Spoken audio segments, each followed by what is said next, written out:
Abram comigo vossas Bíblias em Levítico capítulo 16, os versos 29 ao 31. Isso é sobre o dia da expiação, o que o povo judeu chama de Yom Kippur, que ainda é o dia mais sagrado do calendário judaico, 3.400 anos a partir do momento em que essas palavras foram ditas.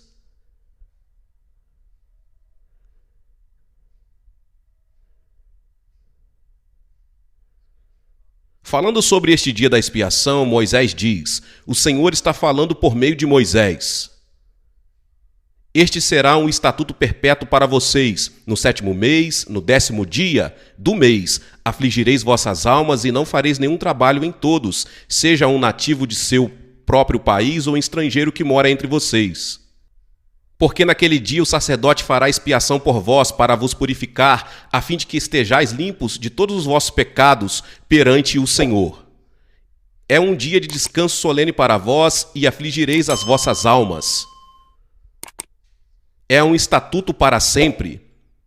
Essa é uma declaração muito enfática. É um estatuto para sempre. Isso é para nunca mudar. E como eu disse, por 3.400 anos ou mais, o povo judeu sempre observou o Yom Kippur. Mesmo se estivessem em um campo de concentração, eles o observariam como um dia do jejum. Em Atos 27:9, você não precisa ir até lá, mas é chamado de jejum. Então isso estabelece o fato bíblico que pode ser estabelecido de várias maneiras, que quando Deus disse aflijam suas almas, ele quis dizer jejum. Deus disse aflijam suas almas, ele quis dizer jejum. Eu ministrei uma vez, anos atrás, com um irmão batista, acho que se chamava Clarence Fast. E eu sempre dizia Fast, com sotaque britânico, mas concluí que ele tinha o direito de decidir como queria que seu nome fosse pronunciado, então fui junto com ele e pronunciava Fast. Pronúncia americana. Não é nada fácil para mim mesmo agora. De qualquer forma, estamos falando de... Minha definição de jejum é ficar sem comida para fins espirituais. Não é necessariamente ficar sem beber, embora o povo judeu para Yom Kippur, por cerca de 25 horas, eles normalmente fiquem sem comida ou água. É perigoso ficar mais de 72 horas sem água e eu nunca recomendaria que você fizesse isso. Eu conheci um pregador chamado Tommy Hicks que virou a Argentina de cabeça para baixo há um tempo considerável e ele passou 17 dias. Moisés ficou 40 dias sem comida ou água, mas nunca tente ir além de 72 horas. A menos que você esteja em um reino sobrenatural com Deus como Moisés estava. Mas jejuar não é apenas ficar sem comida, é ficar sem comida para propósitos espirituais. Porque Deus exigiu que os israelitas afligissem suas almas. Essa palavra afligir é uma palavra muito poderosa. Também é usado para descrever o que um homem faz a uma mulher quando a estupra. É subjugar, humilhar. E Deus exige que humilhemos, subjuguemos e humilhemos nossas almas. E ele disse aos israelitas: se vocês não fizerem isso todos os anos, vocês não serão mais o meu povo. Então Deus atribui uma importância tremenda a este ato. Por quê? Porque você tem que entender a função da alma. A humanidade é um ser trino, feito à semelhança de um Deus trino. Espírito, alma e corpo. Não quero entrar em uma análise disso, mas essencialmente a alma é o ego. É o eu. E há 3 funções principais da alma, de acordo com a maioria dos teólogos: intelecto, vontade e emoções. Ou coloque a vontade em primeiro lugar: vontade, intelecto e emoções. Então, traduzindo para uma linguagem simples, sua alma é aquilo que diz: eu quero, eu penso, eu sinto. E é muito arrogante e autoafirmativo em cada um de nós.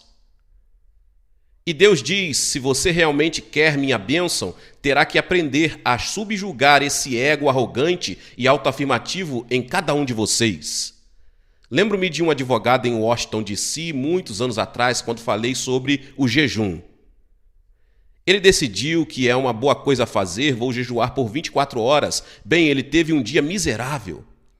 Toda vez que ele chegava perto de um restaurante ou algo assim, ou um lugar onde servia comida, ele quase não resistia a entrar. Mas ele conseguiu chegar até o final do dia. Então ele deu uma surra no seu estômago. Ele disse: agora, estômago, você criou muitos problemas para mim hoje. Você tem sido muito indisciplinado, então vou puni-lo. Vou jejuar amanhã também. Isso é subjugar sua alma. É colocá-la sob a disciplina e o controle de Deus. E Deus diz: se você não fizer isso, você não é meu povo. Isso é o que ele disse a Israel. Não estou dizendo que ele diz isso a você, embora não veja porque ele deveria fazer alguma coisa diferente. No Salmo 35:13, Davi fala dessa maneira.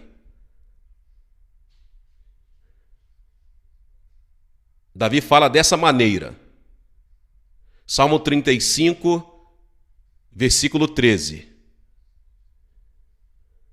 Vou ler apenas a última parte disso. Minha roupa era de pano de saco. Saco era uma marca de luto, e jejum e luto andam muito juntos. Humilhei minha alma com jejum.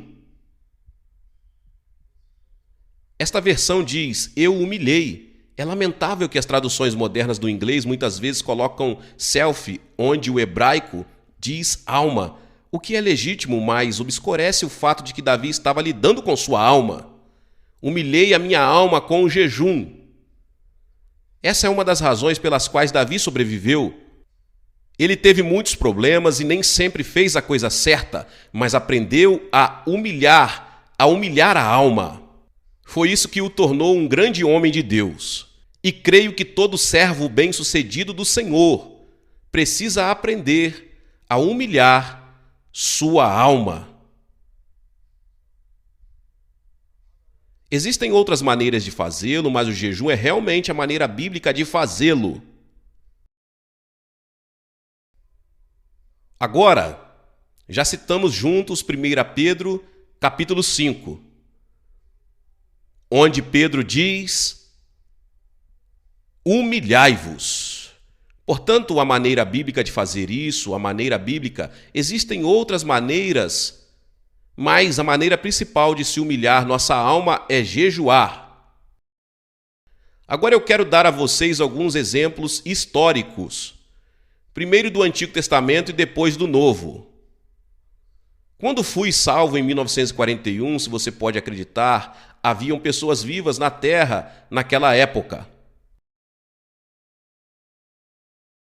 Eu não era totalmente ignorante da Bíblia, porque como anglicano, e uma das grandes forças da igreja anglicana é que eles leem as Escrituras em todos os cultos. Então, eu conhecia as Escrituras em certo sentido histórico, mas não tinha entendimento espiritual. Eu tinha 24 anos. Eu fui educado nas melhores instituições da Grã-Bretanha. Eu nunca conheci uma pessoa que me disse que nasceu de novo. Eu não sabia que tal experiência era possível. E então eu tive um encontro muito dramático com Jesus por meio da noite em um quartel do exército. Deixe-me dizer-lhe isto. Você pode fazer muitas coisas e permanecer o mesmo. Você pode orar, você pode se juntar a uma igreja, você pode se tornar membro, você pode fazer todos os tipos de coisas e permanecer o mesmo. Mas quando você encontrar Jesus, você nunca mais será o mesmo. Isso é revolucionário. Devo falar a um grupo de jovens no sábado à noite e quero levar-lhes uma mensagem revolucionária, porque o Evangelho é uma mensagem revolucionária. Quando não é revolucionário, não é o Evangelho. Então, a sua própria maneira, e eu não sabia que o Senhor falava com as pessoas naquela época, mas Ele me indicou que queria que eu jejuasse um dia por semana em 1941. Devo dizer, sem ser arrogante, que tenho feito isso desde então, de 1941 até o presente. Frequentemente jejuo por mais tempo, até 3 semanas ou mais. Mas calculei outro dia que, tendo feito isso por tantos anos que sou cristão, jejuei mais de 3.000 dias, o que dá mais de 8 anos. Se o Senhor tivesse me dito, quero que você jejue 8 anos, eu teria ficado chocado. Mas levando uma semana de cada vez, consegui. Vou lhe dizer que nunca mais voltarei à prática do jejum. É muito importante. Então, vamos olhar para algumas das pessoas que fizeram isso. Abra no final de 1 Samuel, o último versículo de 1 Samuel, é muito interessante.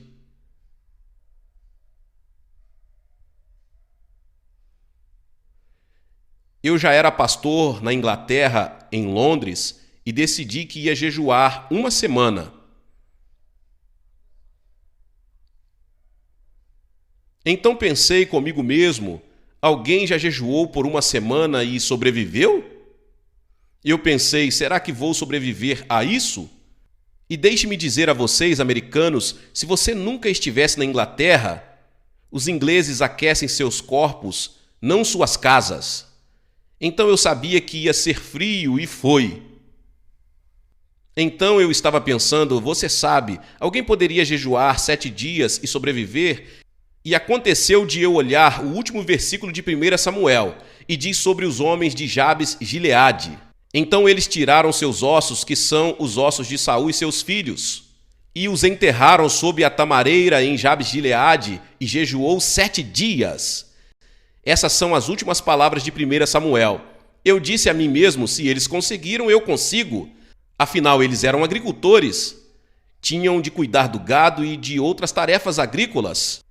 Eles não foram capazes de apenas sentar e não fazer nada, e jejuaram 7 dias. E Deus abriu meu coração e entendimento para ver como isso é revolucionário. Essas 3 ou 4 palavras no final de 1 Samuel. Porque 1 Samuel na história de Israel é o livro de declínio, divisão e derrota. E no final de 1 Samuel, os filisteus derrotaram os israelitas e os expulsaram de suas cidades, de modo que fugiram pelo Jordão para o leste, e Davi, cuja única esperança da nação, retorna a Ziclag e descobre que os amalequitas tomaram a cidade e a queimou e levou embora todas as mulheres e os filhos de Davi e seus homens. Você não poderia escolher um momento de desastre maior. Mas se você olhar em 2 Samuel, é o contrário.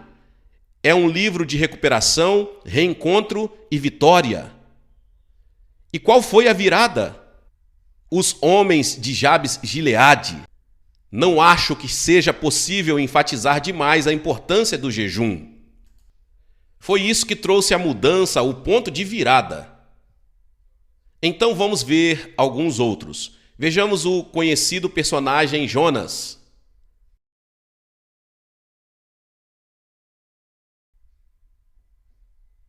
Vamos ver Jonas capítulo 3.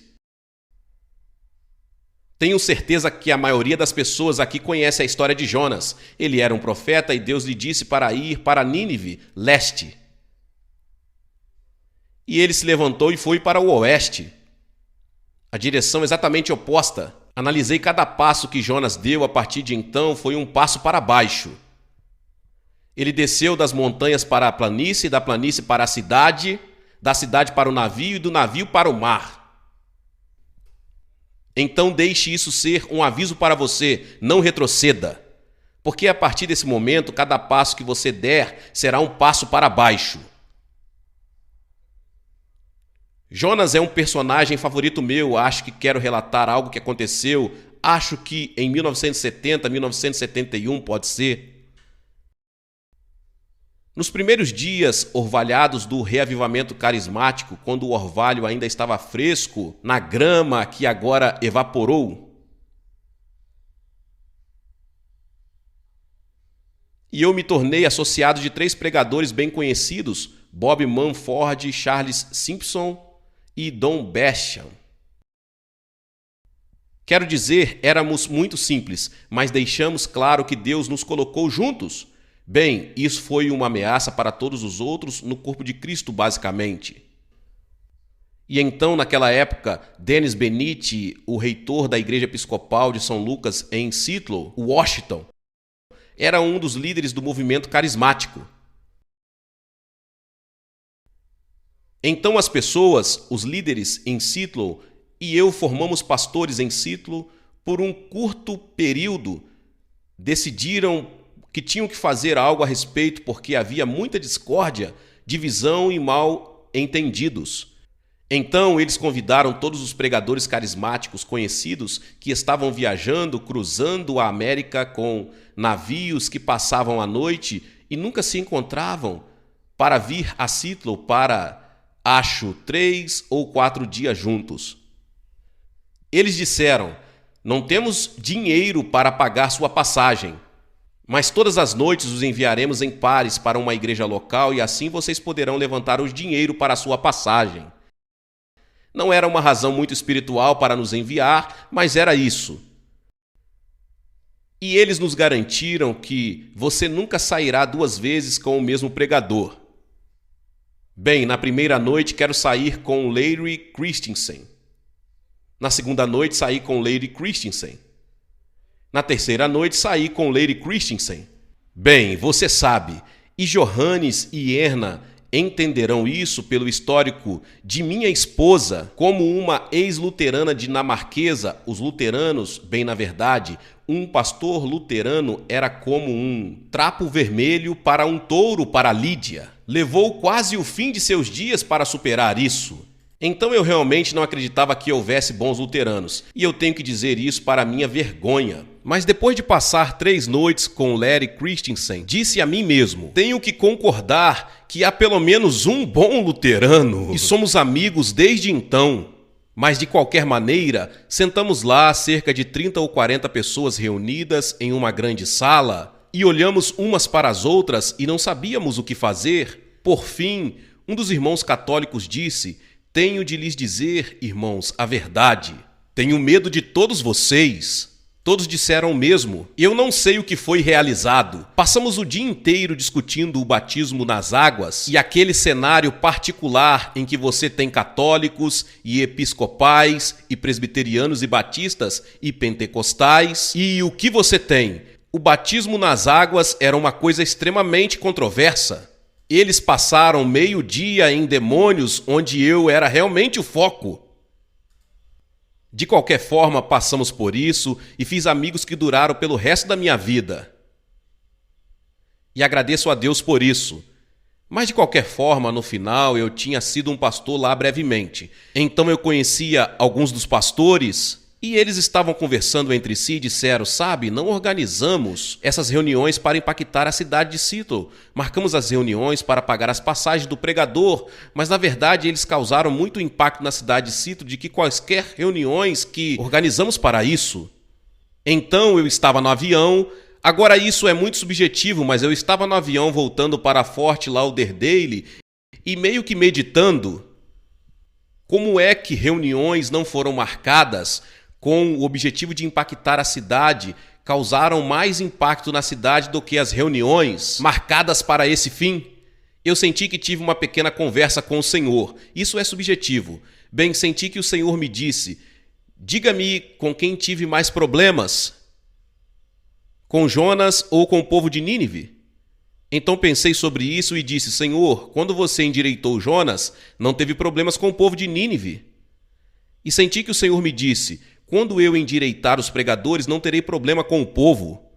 E ele não disse os outros pregadores. Eu quero que você saiba disso. Acho que há uma verdade profunda nisso. Mais tarde, juntamente com Bob Mumford, Charles Simpson, Don Basham e Ian Baxter, deveríamos reunir o corpo de Cristo. Foi fácil. Você pode reunir o povo de Deus.